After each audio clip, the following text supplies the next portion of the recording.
DK Shivakumar ಅವರ ಸಂಪುಟ ವಿಸ್ತರಣೆಗೆ ಕೊನೆಗೂ ಕೂಡ ಮುಹೂರ್ತ ಫಿಕ್ಸ್ ಆಗಿದೆ.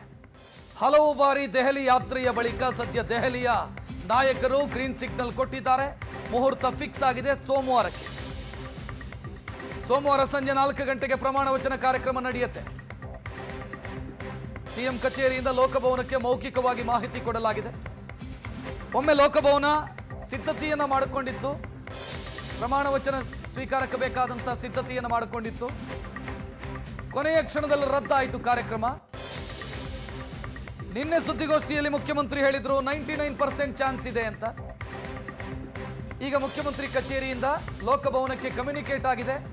ಸೋಮವಾರ ಕಾರ್ಯಕ್ರಮ ನಿಗದಿ ಮಾಡಿಕೊಳ್ಳಿ. ಸಂಜೆ 4 ಗಂಟೆಗೆ ಪ್ರಮಾಣ ವಚನ ಸ್ವೀಕಾರ ಕಾರ್ಯಕ್ರಮ ನಡೆಯುತ್ತೆ. ನಾಳೆ ಕೆ.ಸಿ. ವೇಣುಗೋಪಾಲ್ ಕರ್ನಾಟಕಕ್ಕೆ ಬರ್ತಾರೆ ಅನ್ನುವಂಥ ಮಾಹಿತಿ ಇದೆ.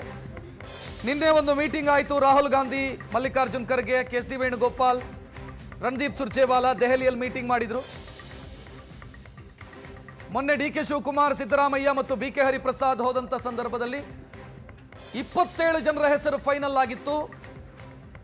ಅದರಲ್ಲಿ 7 ಜನರ ಹೆಸರನ್ನ ಮೈನಸ್ ಮಾಡಿ ಹೈಕಮಾಂಡ್ ಬಯಸಿದವರನ್ನು ಯಾರನ್ನಾದರೂ ಸೇರಿಸಿ 20 ಜನರನ್ನ ಸದ್ಯ ಕ್ಯಾಬಿನೆಟ್ಗೆ ತೆಗೆದುಕೊಳ್ಳೋದಕ್ಕೆ ಅವಕಾಶ ಇರೋದು. ಯಾರು ಅನ್ನೋ ಕುತೂಹಲಕ್ಕೆ ತೆರೆ ಬಿದ್ದಿಲ್ಲ. ಯಾರು ಅನ್ನೋದು ರಿವೀಲ್ ಆಗಿಲ್ಲ. ಪಟ್ಟಿ ರೆಡಿ ಆಗಿದೆ. ನಾಳೆ ವೇಣುಗೋಪಾಲ್ ಬರ್ತಾ ಇದ್ದಾರೆ. ನಾಡಿದ್ದು ಪ್ರಮಾಣ ವಚನ ಸ್ವೀಕಾರ ಕಾರ್ಯಕ್ರಮ.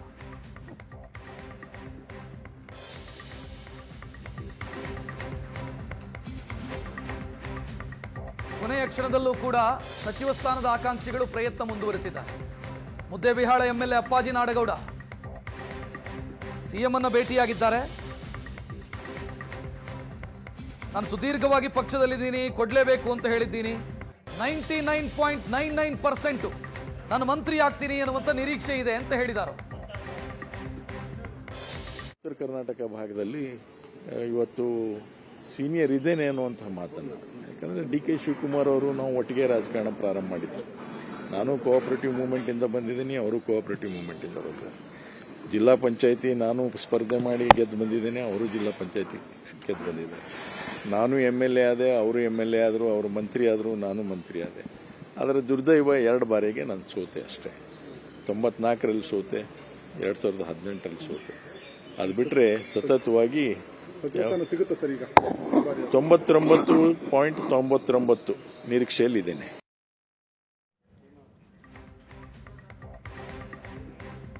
ಕೊನೆಯ ಕ್ಷಣದಲ್ಲೂ ಕೂಡ ಪ್ರಯತ್ನಗಳು ಮುಂದುವರೆದಿದ್ದಾವೆ. ಮುಖ್ಯಮಂತ್ರಿಯವರನ್ನ ಭೇಟಿಯಾಗಿ ಅಪ್ಪಾಜಿ ನಾಡಗೌಡ ಮಾತನಾಡಿದ್ರು.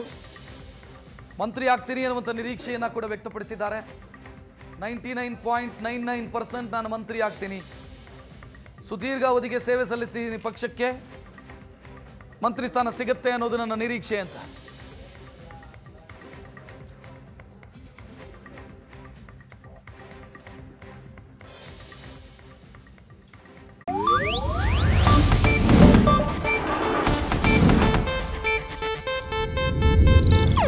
ಇದು ಏಷ್ಯಾನೆಟ್ ನ್ಯೂಸ್ ನೆಟ್ವರ್ಕ್ ಪ್ರಸ್ತುತಿ.